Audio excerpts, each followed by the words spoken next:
You're listening to Theater and College Hoops. I am Subi, alongside me, Taylor Damel, here on the last episode, I believe, of August, right? Or no, maybe we'll get. There's 31 days in August. 30 days.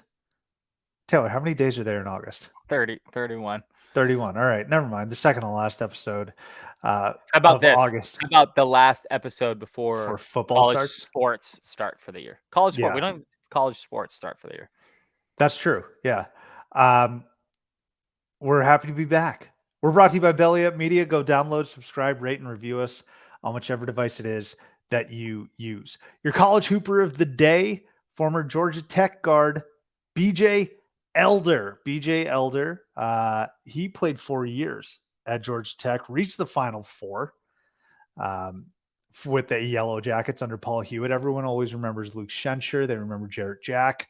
This was, of course, the team that lost to UConn in the title game, but BJ Elder is now currently serving on staff at Georgia Tech with Damon Stoudemire. But that was a great name and a great player and an instrumental player for that Yellow Jackets team. So BJ Elder, he is your college hooper of the day. Check out the website at theaterandcollegehoops.com to make sure to follow us at CBB Theater to find out where the theat is. You should also follow Taylor at Taylor Damel. Let's open the curtains. All right, Taylor, back again here. We were hoping to bring you an interview this episode, but scheduling conflicts have arisen.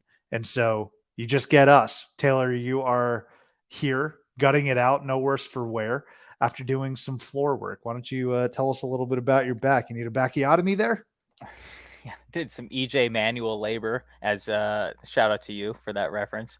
Yeah, I had to tear up the in-laws floors this last weekend, and then today had to go back over there and take the appliances out of where they sit within your kitchen as the last step of the process before the flooring contractors come in and tear out all the tile floor. I was just pulling the dishwasher out, and then all of a sudden my lower back went, ugh! So now, I know that noise. And so now, of course, to deal with this, I'm sitting on a $6 cheap Walmart folding chair on the side of my bed here in the office, let's call it, because the in-laws are staying at our house because of this now. So I don't have my usual office space. So my back's rough right now, Mr. Subramanian. So you gotta, I didn't know it was that bad when you were telling me about it. You're sitting on a assistance sort of chair right now. Let me see that. I mean, look at that thing. Oh, it's wow. Just, yeah, our budget's not high. I hate to say that out loud to the listeners, but not a super high budget here on, Theater and College Hoops. So I'm putting more of, let's put it this way, the budget that we do have, I'm not putting it into what I sit on. And so today's a bad day for that, but that's okay. Sometimes you just got to play hurt, as we've talked about, a lot in our lives. Now, let me pivot from this for a moment, if I may, Sub. Today, I was boots on the ground at a college campus near me here at Arizona State. Went to lunch at Pedal House Brewing today. Just wanted to, it was a good reminder that college is back on, which means that, again, of course, college football starts here this weekend and college basketball is coming up soon. And it's kind of funny how, I don't know if you notice, like, I'm trying to think in terms of where you live from a location standpoint. You're not really driving or cruising through a college campus very often, are you? I live right by DePaul. Yeah, are you cruising through? I mean, obviously, a campus in Chicago is different than a campus here. That's true. Are you cruising by campus regularly? Yeah, absolutely. Oh, One of our best friends actually lives right across. That's where I snapped a picture, actually, an absurd photo of Tony Stubblefield on DePaul's building. Apparently, he is known as the chairman of the clipboard.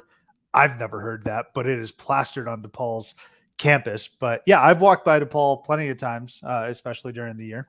So, point where I was going with that is today and this week was a good reminder that school is back in session. And even though we talk about that, I was driving through Tempe today and I went to myself, damn it, it's 12:55.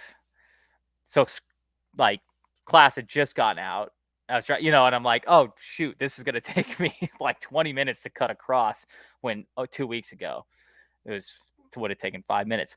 Point of this is college campuses are back to bustling in many places, which makes me excited, even on the campus of ASU, a place I don't love, even though Tempe is a great city, to be honest with you.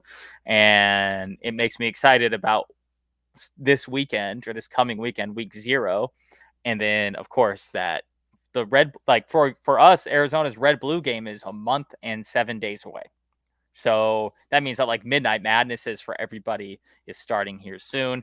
Really gets me ramped up for this program, because we're going to have to really dive into like the previews, the all that type of stuff, not just like this falderall of like, is Cooper Flag good?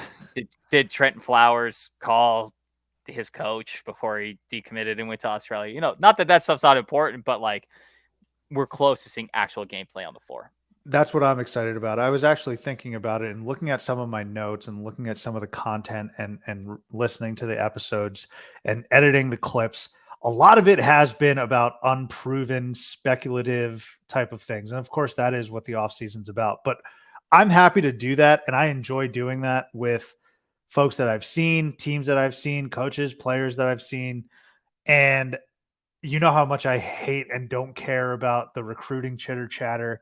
And we're talking about Cooper Flag, who's not even going to be playing this year. He's going to be here next year. He reclassified in order to do so.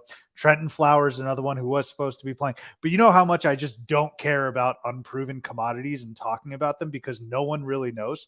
And talking about unproven teams, because a year ago today, no one was talking about San Diego State. No one was talking about FAU. Nobody was even talking about UConn that much. Everyone was talking about Creighton, because of all the transfer work that they did. And Danny Hurley had not won a tournament game at UConn until this past season. So that's 3 out of your 4 final teams. You know how much I hate speculation, but it is going to be exciting to now start getting into our predictions and thinking about national players of the year, coaches of the year, and getting a better understanding of what these rosters really look like. Because that's the other thing, Taylor. The transfer window is pretty much closed. Like, nobody's transferring, portals closed, all that good stuff. So we have teams set in stone, which is pretty nice. I do want to go back, though, about something, and it's been bothering me, and maybe this makes me not a good fan. And, of course, you know that I'm a college basketball guy over everything. But I do love college football. We talk NFL. We talk college football, of course, as well. I don't understand week 0. What the hell does that mean? What is the significance of week 0 versus week 1? I asked my buddies in the group chat. I was like, confession, I don't know what week 0 means. And the only response I got, which did not help me whatsoever, my buddy just goes, Notre Dame's playing in some random place. I think they're in Ireland. But that doesn't help me at all. What does week 0 even mean? Do you know? Well, I think traditionally college, especially in places other than the Southwest specifically, didn't start until Labor Day weekend. I mean, are you talking school or like sports? School. Okay, school. Yeah. So, traditionally, whatever that means, that's talk about an ambiguous term, right? Like, whatever that means, school didn't start until September, meaning that like kids weren't even on campus. So that's what I would consider to be why week 1 was always that first September game, because that's when school started. Everybody was on campus.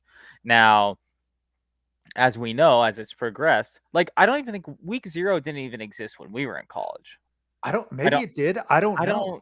I feel like it didn't. I feel like I mean, it has become more prevalent over the last few years, where it has forced my hand to now ask you and my friends and anyone that's listening to this, why do they call it week 0? Yeah, there's 8 games on Saturday this year. I feel like COVID has at least added a few games to this, just because they were expanded the season in 2021 to try and space out the games a little more. I feel like, I don't know, it's also another way to get another bye week in there for the student athlete. So I'm not necessarily saying it's a bad thing. And I know you're not saying that's necessarily a bad thing either, but I feel like that's a part of it too. The opportunity for these international games for a team like Notre Dame and Georgia Tech, right? They're playing Navy. Sorry. Navy. the other Wishbone team, or triple option, or former triple option team. I think But they are still triple option. are Yeah. they? Yeah, I don't even remember. But that's a factor too. It's like you can't go play a game in Ireland in October and then go back home and play USC, in the next week. Yeah, I mean, I'm for it. I like it. I like the ease into the season, but there's a little lack of like pomp and circumstance, I think, that comes with it. And that's such a big deal in college athletics. Here's my complaint. Let me pivot off this for 1/4 of a second here. My complaint about schools like Oregon or Washington specifically, just because that's schools I know best on the West Coast. And I have cousins and friends and everybody who went to these schools. They start late in the year, like mid-September, late in the year. I think my cousin even said her first class last year was like September 23rd or Are something they like on that. quarters? Yeah, they're on quarters. Okay. Washington, every school in Washington is on quarters. That But makes think sense. about that. Think about it from a college or college football perspective. There's a real opportunity. You miss 3 of your 6 home games. Yeah, that's Especially for Oregon, where you're playing like the Sisters of the Poor at home for the first week of the year, and then you're playing like the Cousins of the Poor for the second week of the year, and then you're going and playing in Dallas against someone, and then you're back for 1, and then you're out for 2, and you're like, well, geez, we missed like half of the home game season on campus, and I don't have the perspective because I obviously didn't go to school at any of these places, but I feel like that just sucks. I mean, college basketball is great. We love college basketball, but it's certainly not the event that college football is on campus. And so to miss out on potentially half of those quote unquote events every year kind of would suck in my opinion. So in that regard, I feel like week 0 kind of is terrible for a lot of students because they might not even be on campus yet. Yeah, so I appreciate all of the in-depth analysis and the response. I just don't understand. Still didn't answer the question though. No, you did. I get what you're saying, but I just call it week 1, please. Just like that's it. Because if I'm looking at it, if I see a team's 1-0 after week 0, that doesn't make any sense whatsoever without having played a bye, right? So if you've played 16 weeks in the NFL, but you've only played the sum of 15 games, I get that because you've had a bye.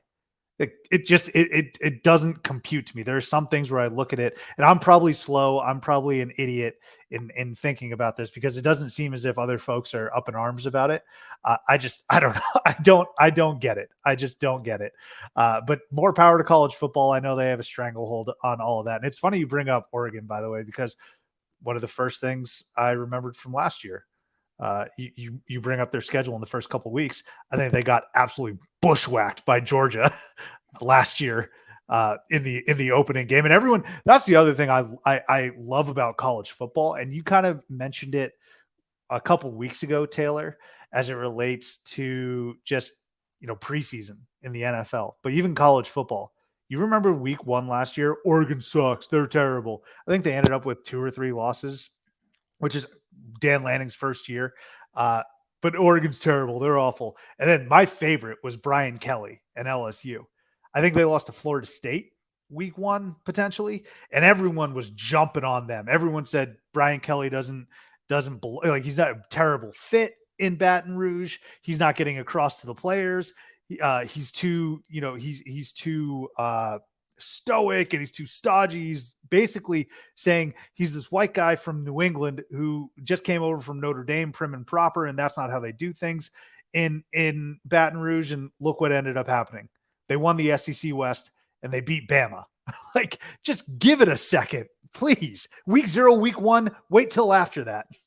Well, if you look at Oregon last year, the only teams they lost to were Georgia, Washington, and actually a pretty good Oregon State team. So it's really, Sure. I mean, all ranked teams, all big bowl games for those teams.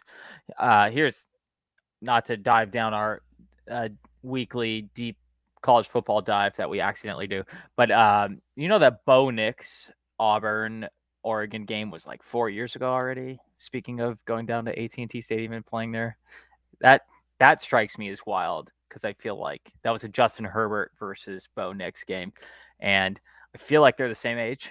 And, and Justin Herbert is top 5 quarterback in the NFL and has been for years. And Bo Nix is now at Oregon, and he's got to be 24 years old at this point. He's still grinding, which more power to him. More power. I would do the same thing if I was him. I'm not. This is absolutely not an anti-Bo Nix thing, but I just think it's funny that like after all of this, he's ended up back in Oregon like 4 years later. And yeah, but like you said, Georgia beat Oregon 49-3 in that opening game last year. Yeah. And Oregon won like 9 straight games after that. They were just fine. Yeah. Well, to your point about older players, everyone loves to crack jokes on Stetson Bennett, and feel free. But why I don't find it funny is because, one, Stetson Bennett lived the absolute life. He is arguably Georgia football's greatest player when it comes to school, like maybe him, Herschel Walker. I think he's their greatest quarterback ever. I don't like, fine, if you want to say Matt Stafford, yeah, Stafford's obviously better, but Stetson Bennett in terms of career accolades, he lived the absolute dream and the life. And the reason why I don't find it funny, here's the main reason, Taylor, is because if you told Stetson Bennett, like, yeah, dude, you got all that, but you're not shit compared to Lamar Jackson, who's like 2 years younger, or whatever the age difference is, or maybe they're the same age. Stetson Bennett will be like, I know, man, I'm fully aware. I am a backup in this league. I understand that there's a lot of far more talented, accomplished pro players, but I live the dream. And some of those guys, and again, in the long run, it's probably better to have a more successful NFL career, but Stetson Bennett is going to be just fine. No one's looking at him like a bust or anything like that. He might get a statue in Athens. He's doing just fine. So that's why when people crack jokes, it's like, all right, congrats. I don't understand the end goal here. So how much do you not like the average person, you specifically, how much do you view a Super Bowl as more important than a college football national championship? To someone's personal career? Like, yeah. Oh, Super Bowl. 1,000%. So, okay, so where I'm going with this is, this might be a dumb question, but I'm totally okay with this. Would you rather be Stetson Bennett or like be remembered like Matthew Stafford? Because Stafford. Yeah, still okay. Just because of the Super Bowl, though. In any other, if it was a non-Super Bowl, and he's wealthy as hell. Kirk Cousins, fine. We'll go with like financially, yeah. Okay, and like, I guess I could say that also plays a part. Take the financials out of it, but you can't really take the financials out of it. Well, if you wanted to do that, it'd be a more compelling conversation. But it's hard to separate. It might be, it might be a dumb question. It's just hard to take that part out of it because that's the whole goal, is to make money. It is kind of interesting. Stetson Bennett's like not even 10 years. Is he even 10 years younger than Matthew Stafford? It is great that he's on the Rams. I know, right? Stetson Bennett, which is even better. What's that? If Aaron Rodgers is like 39, Stafford's got to be what, 36? 37? 36, 37. I mean, Stafford, Stafford, I think he's 35. He's 35. So he's 10 years younger than Stetson Bennett, which is hilarious because it feels like their careers were, well, they were 15. They were. Yeah.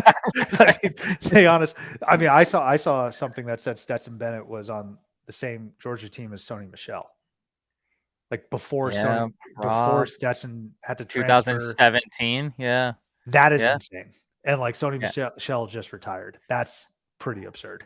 So is there any other, boy, this is just going off the top. So if we don't have answers for this, that's fine. But is there any other college person's career that you would have other than Stetson Bennett? That's that might be a tougher question. Tebow, maybe. Oh, Tebow has the playoff success. I haven't watched yet. Is Swamp Kings, did that come out today? Dropped. Last night? 4-part series I will be watching. Yeah, I haven't watched it yet because we talked about Manti Te'o and Johnny Manziel, same series last week, but I haven't watched Swamp Kings yet. So. I mean, it just dropped yesterday, so right. I might dedicate Friday to power through those 4. I mean, we might see some generational lying from Urban Meyer, which I'm excited about. But no, I mean that's gonna be great. But yeah, maybe Tebow. Maybe Johnny Manziel. Are you talking? Wait, did you say strictly college career? Yeah. Cam Newton's up there, man. Vince Young. But Stetson did it twice, though.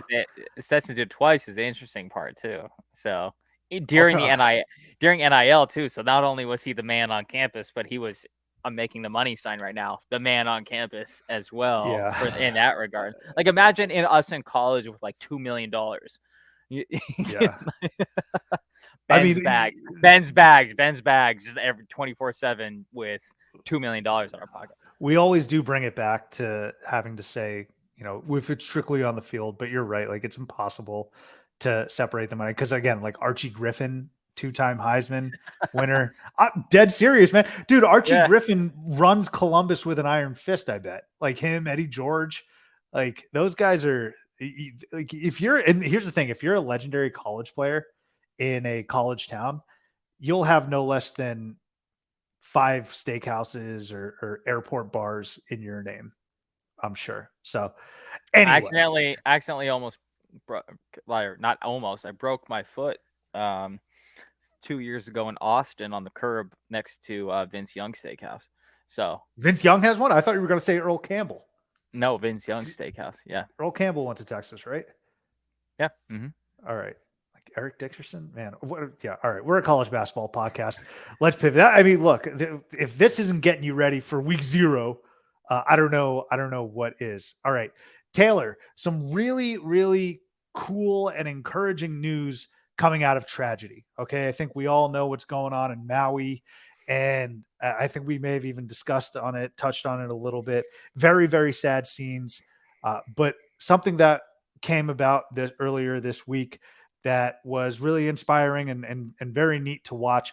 Bill Self, he is going to be returning to Champaign to have Kansas play Illinois in an exhibition game, and funds are going to Maui Relief. Taylor, what I want to do, why don't we go ahead and show this little production here from, I think, Illinois. Actually, I think Illinois had put this out, but it is really cool. So let me go ahead and share this video.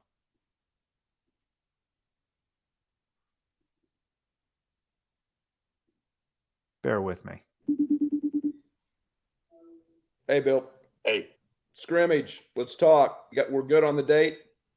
Yeah, we're good on the date. I thought it was great last year, but with everything going on in Maui, Brad, what do you think that we move that scrimmage to actually a public exhibition game and raise a ton of money and send it back to all those people that need so much and are in need right now over in Maui? I think seeing this on the news, the devastation, if we can do our part to make things a little easier, big fan of that. This would be a great idea.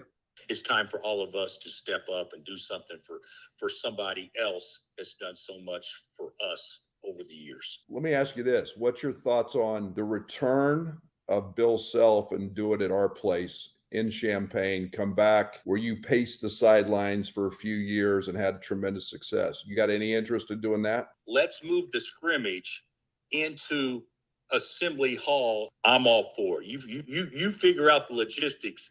The Jayhawks will show up. So you don't embarrass yourself. It's no longer Assembly Hall. We've changed it to the State Farm Center. We'll be glad to host you with a welcoming crew of about 15,600 as you make the return back to Champaign. And what I will do is I will make sure that Hunter Dickinson knows that if there's a chorus of an unpopular negative chant whenever Kansas enters the court, I'll make sure I walk in with Hunter and tell him they're all for him, and he won't know any different. So that'll be a good way to do it. Bill, that is one of the smartest things I've ever heard you say. We'll see you soon. Look forward to the game. All right, bud. Take care, man. Thanks. Great stuff there. Great stuff there from two coaches. Taylor, your thoughts on Bill Self going back to State Farm? No, I'm calling it Assembly. Sorry, Coach Underwood, but I'm not calling it State Farm Arena. What are your thoughts there on that little exchange? Well, as much as I hate to support our new conference rival, Bill Self and the Kansas Jayhawks, this is a really phenomenal idea. And what a way! I don't necessarily think anybody. I think the Bill Self going back to Illinois thing's a little overplayed because it was 20 years ago now, and he was only there for 3 years. Hot take, already raining on this parade. I'm just throwing that out there. That I feel like 10 years ago this would have been a bigger deal than it is. That being said, I think this is an awesome idea.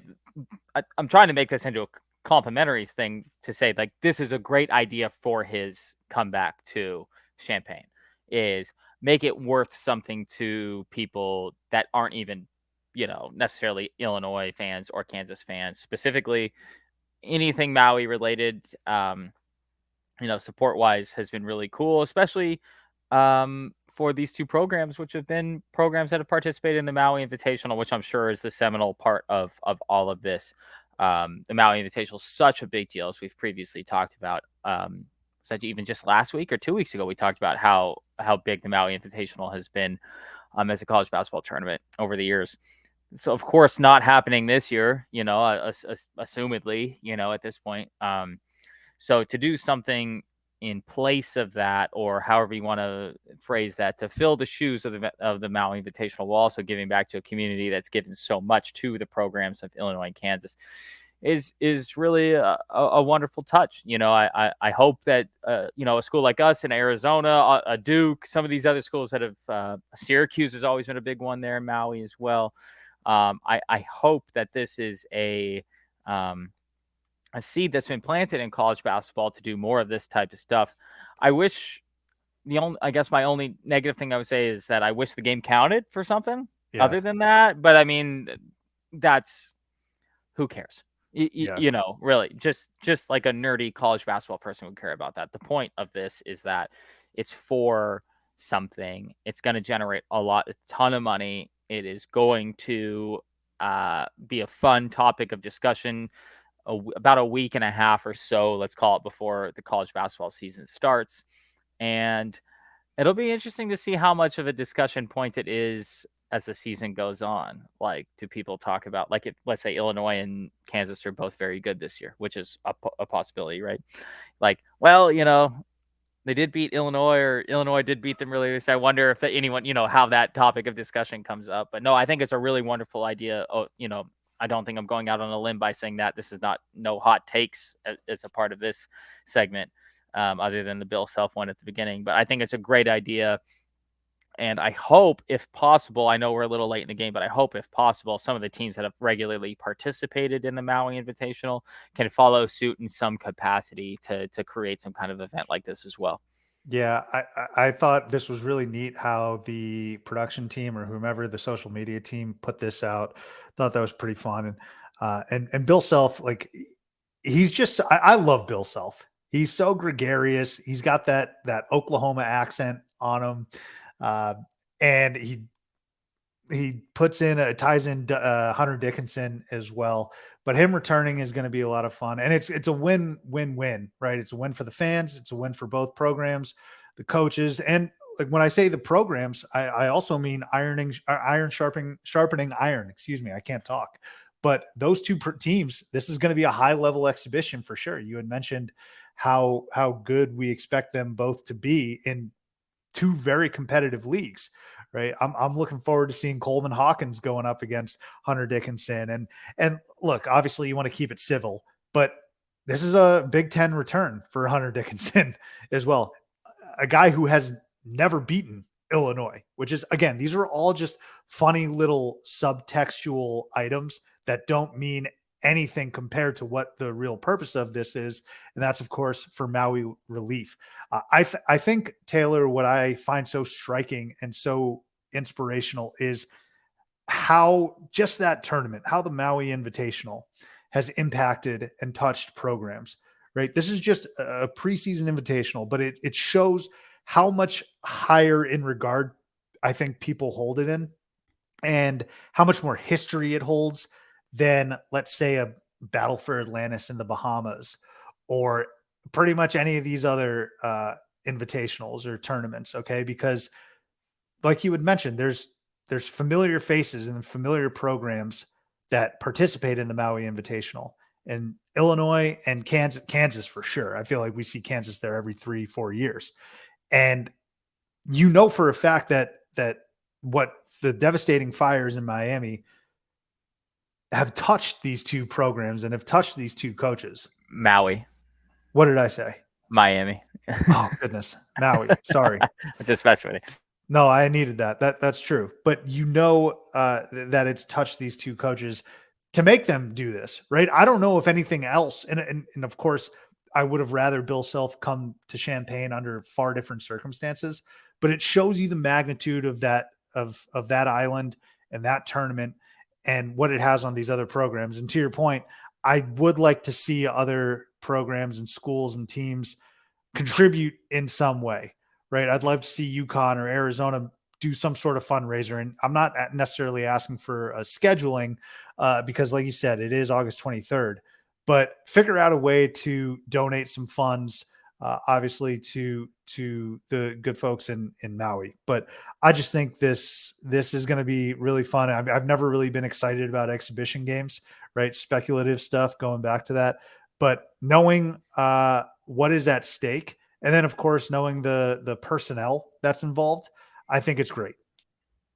So I'm on the Maui Invitational website as we speak right now, and the intro page now says we've been monitoring the wildfire situation in Maui. Like, stay tuned for more.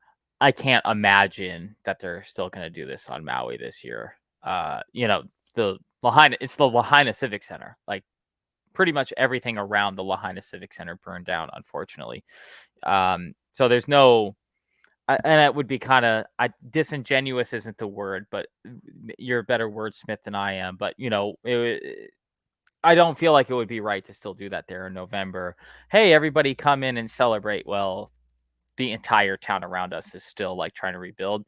But I wonder what they can do this year. And wow. And speaking of, and no wonder I think that they're such a big part of the program, like Kansas and Syracuse are supposed to be part of the Maui Invitational this year, along with Tennessee, Purdue, Marquette, Gonzaga, and of course, Chaminade. Excuse me.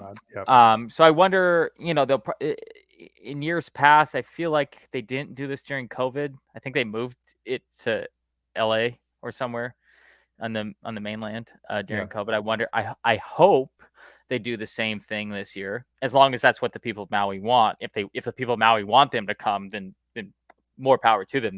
Then let's make it happen. But I hope that it's one of those situations where 100% proceeds go back to Maui, not even the Lahaina Civic Center, and to rebuild basketball, because that just really pales in comparison to the importance of everybody else. But I feel like that would be cool. I hope that the Maui Invitational becomes this year specifically, and probably for the next couple of years, unfortunately, like as something that just is a supporter of the Maui and the Lahaina community specifically. I've been to Maui a good amount of times.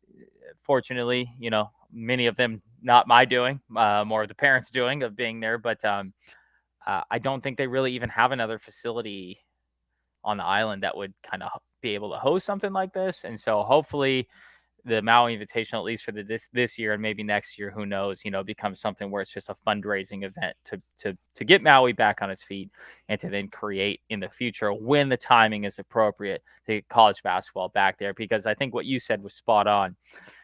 There's no historical significance to battle for Atlantis or the Wooden Invitational, even though it has John Wooden's name on it, doesn't mean anything. Or, the only other one that had at this point in time, really, that I can think of off the top of my head that has any historical significance is like the NIT, preseason NIT at MSG. Mm-hmm. Other than that, it's the Boca Raton Classic doesn't really move the needle. And, even the Champions Classic doesn't mean really, as we talk about the Champions Classic a lot unintentionally, I guess.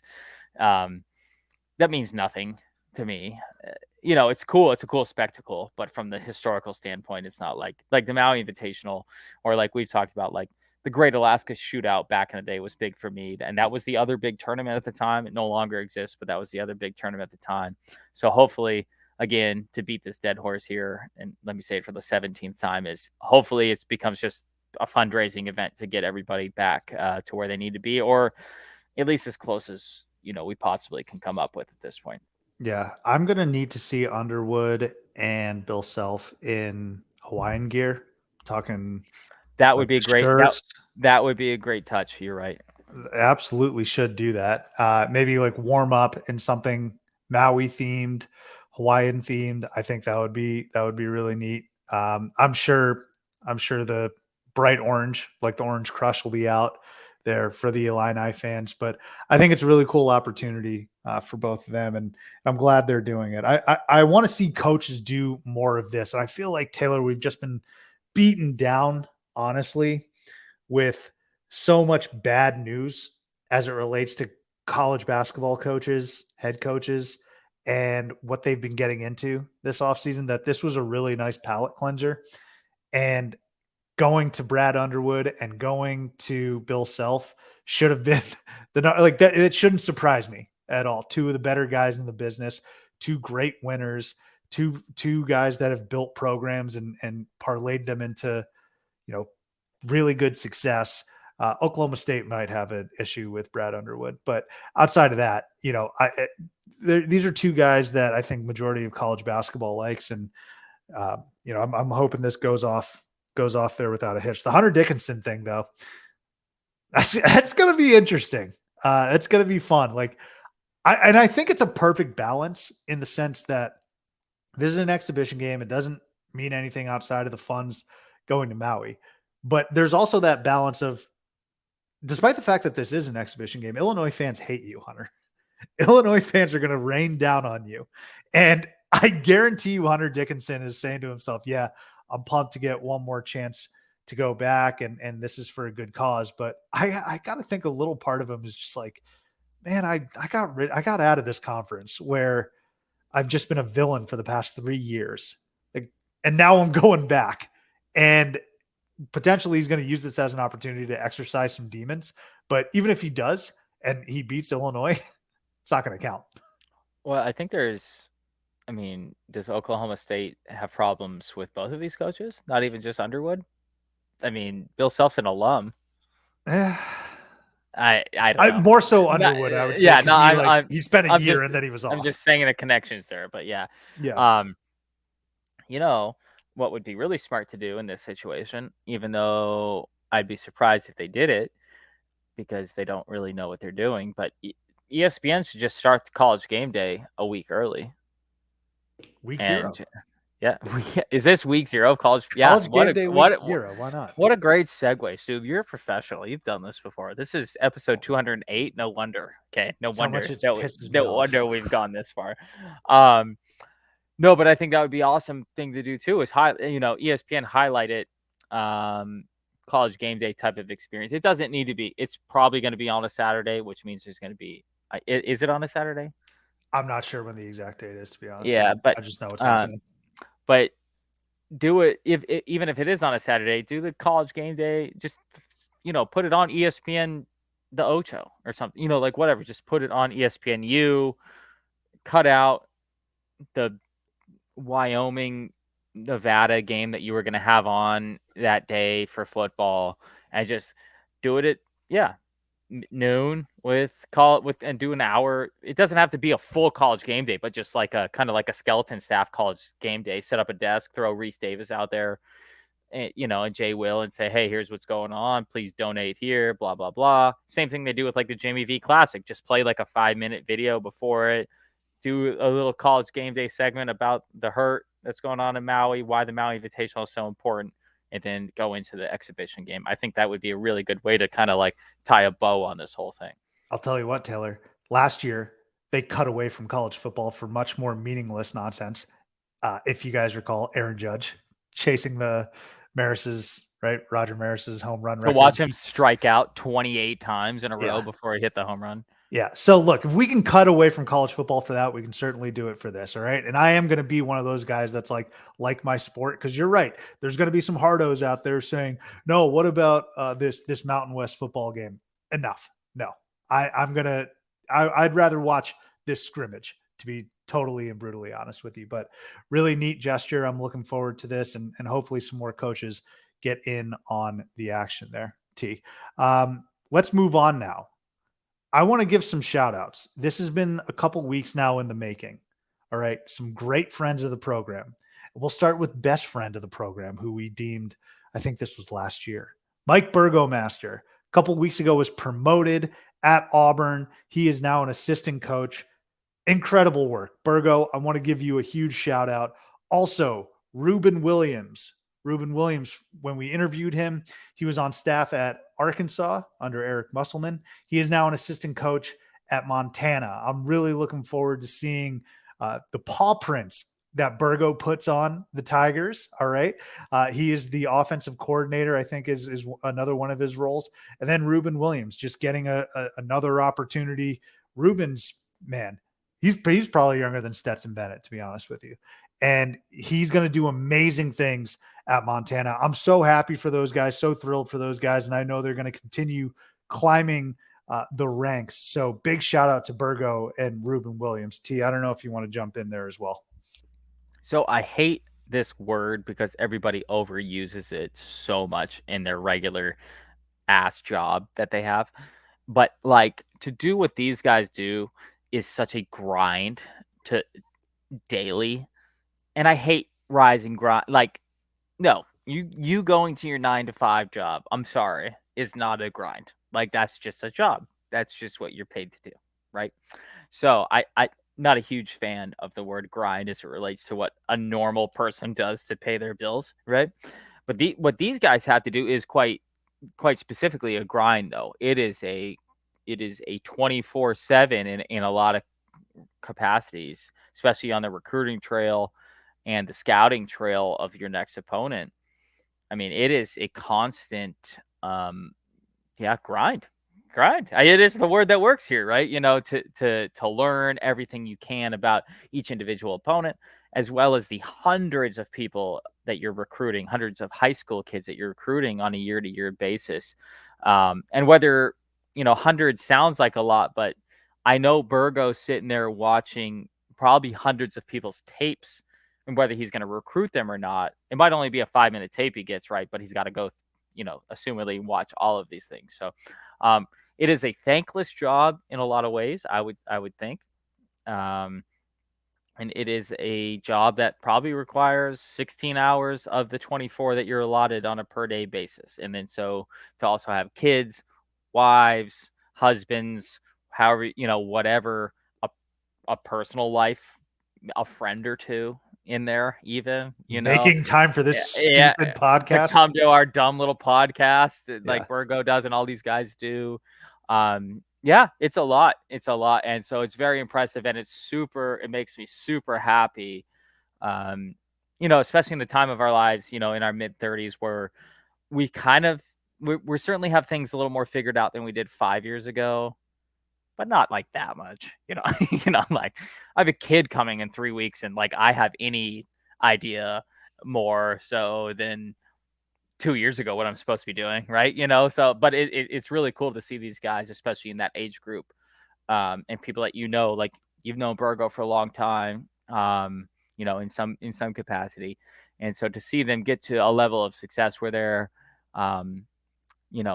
what did they say about the vice president? One breath away from the presidency. And that's not what I'm trying to say, in a negative manner as it relates to the head coaches of these teams. But I mean, they're right there now. That's pretty cool, is to say that, you are on the actual doorstep of leading a program by yourself is a pretty monumental thing to be able to say. So I would, long-winded, it's a very impressive thing that these guys have done to be able to get to the level that they're at, especially at the programs that they're at. Well, I'm glad you mentioned the programs, because those are two winning programs, especially recently. If we talk about Auburn, they're a top 4 seed pretty much every damn year, and they're pumping out NBA players now. All right. So Auburn has basketball. They got expectations now. Montana, Reuben Williams, he also came from a winning culture at Arkansas, a couple Elite Eights, now at Montana, right? These are teams that are expected to go to the dance. And Montana, for the most part, you have to win your conference tournament, and they do that pretty much every other year at the very least. And I want to unpack one other part of your answer, and it's the thankless part. And you're right. I totally understand what you're saying, because they don't get the plaudits. They don't get the interviews. They don't get the halftime interviews or the post-game interviews, anything like that. But what I do find really, really neat is in following these guys. They get shouted out by top-level players, and they get shouted out by pros. you talk about if we were lucky enough to have Jabari Smith or Walker Kessler on here, and not Walker Kessler, is it Walker Kessler? Why am I blanking on his name? It's Walker Kessler, right? Yeah. I'm thinking of Kessler. I thought I was mixing him up with Kessler Edwards out of Pepperdine. Good Lord. If we were lucky enough to have Jabari Smith and Walker Kessler on this program, when we just dropped Burgo's name, I bet they would have so many great, bright, amazing stories to tell about him. If we were to talk to Nick Smith Jr., right, he probably would have some. Ronnie Brewer, who's on staff at Arkansas, he'd have some amazing things to say about Reuben Williams.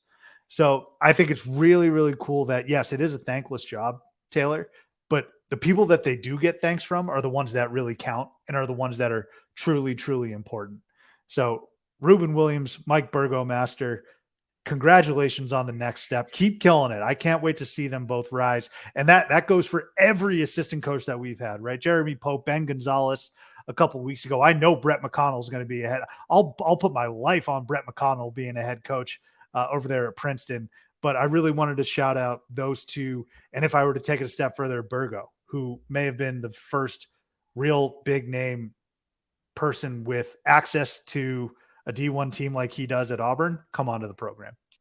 So you were close to spot on with Montana too. It's 11 of the last 32 years, so once every 3 years essentially for Montana making the tournament. No, but I'm in complete support of it. Like, they are a legitimate basketball program. Them and Eastern Washington have essentially alternated in that conference, a couple of Sac states from time to time, and a Montana State as well in there, making those tournament appearances. But that's not a program that's just to sign up anybody and hopefully it works out. Like, they have a pretty sustained tradition of success, and they have a number of great coaches that have bounced out of there over the years, like Larry Kostowiak, Wayne Tinkle, Michael Ray Richardson, all guys who got, not only played there, but coached there as well, and then went on. Wayne Tinkle was at Oregon State. Larry Kostowiak's at was at Utah. Big program. So it's a great feeder program for those type of larger steps. And so it's awesome. That's why I think it's so cool, is because you're just sitting there, right on the edge of, like, let's call it the precipice of, like, the coaching pyramid, top of the coaching pyramid. And Matt, what a cool, and that's Montana. I'm not even talking about Auburn, who's in the SEC, and who's been to Final Fours and stuff recently. So yeah, pretty awesome for those guys, and super excited that we've had them here on the program, and hopefully they don't forget about us when they get those head coaching jobs in the future. Burgo won't. Yeah, I know Burgo's not. We're not going to let Burgo forget about this. So. Well, I'm just going to keep tweeting congratulations. And first of all, it is out of genuine happiness and thrill that I do that. But look, I'm not going to lie. I'm not going to sit here and lie. Those tweets where I'm congratulating them, like, a small portion of me is like, hey, don't forget us, by the way. Please don't forget us. Let me direct this to my real life for a second, okay? It's like, as a realtor, when you sell someone their first home, or when you rent them a house and you say, hey, let's keep this relationship alive because I was here at the beginning with you. So let's make sure when you get to that dream home in the future that, like, I was supporting you at the beginning, right? And was helping you along. So same thing with this podcast. That's all we're hoping for. That's a stretch. We had zero impact on their career trajectory. Hey, remember when we talked for 45 minutes that one time when you were an assistant coach and it changed your life, or not? I don't know, but just think about us as you go forward. Butterfly effect, right? What if you didn't come on to Titch? Probably would be they'd probably both be head coaches by now. Actually, they'd probably be like, yeah, we missed a call from the number 1 recruit in the country while we were on your little program, so thanks for that. Hey, shout out David Miller too. We love David Miller there at Xavier also. But yeah, Burgo, Reuben Williams, congratulations on your success, and wishing you many more years of success. Taylor, let's get out of here. Unfortunately, I'm kind of doing like a sad sandwich almost, in the sense that we talked a little bit about Maui. But now we're going to end it on some really devastating, terrible, sad just awful news out of Houston. Reggie Chaney passed away. Reggie Chaney, formerly of the Houston Cougars and also Arkansas, who I wouldn't be surprised if Reuben has some sort of connection with as well, dies at 23. We don't know the cause of death. I'm not here to speculate or think about why he's no longer with us. It's just incredibly sad. Just as a person, first and foremost, how young he is. 23, man. 23 years old, passing away. And we remember him playing in that Sweet 16 game against Arizona. I think he had a really impactful and effective 6 points. Maybe I think he had 3 offensive rebounds that game. That may not seem like a crazy stat line to you, but that's how impactful he was. And then he was also part of that Final Four team. Right. And so Reggie Chaney, when I think of Reggie Chaney and when I saw him play, he was the epitome of Houston Cougar toughness. Anytime you go up against Houston, you are going to be in a rock fight. Okay. You are going to be in an absolute battle. It's not going to be pretty. You're going to be scratching, clawing, and it's going to be a lot of blood and knuckles. All right. And Reggie Chaney, if there was one player that epitomized that or personified it, it was Reggie Chaney. And I feel like a ton of tributes have been coming out. He was relentless, as Eric Musselman has described him. And just an all-time competitor.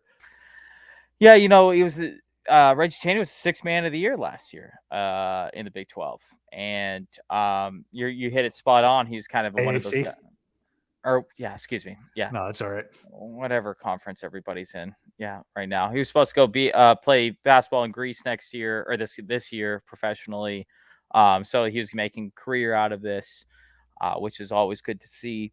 And yeah, it's just sad when we see any of these guys who have entered our lives, which is a really strange way to put that. But this someone who I've watched play basketball for quite a long time and was a member of a very prominent team that we've talked about quite a bit recently. So, and recently being over the last couple of years. So you don't feel like you know these guys necessarily, but like you're very aware of these people.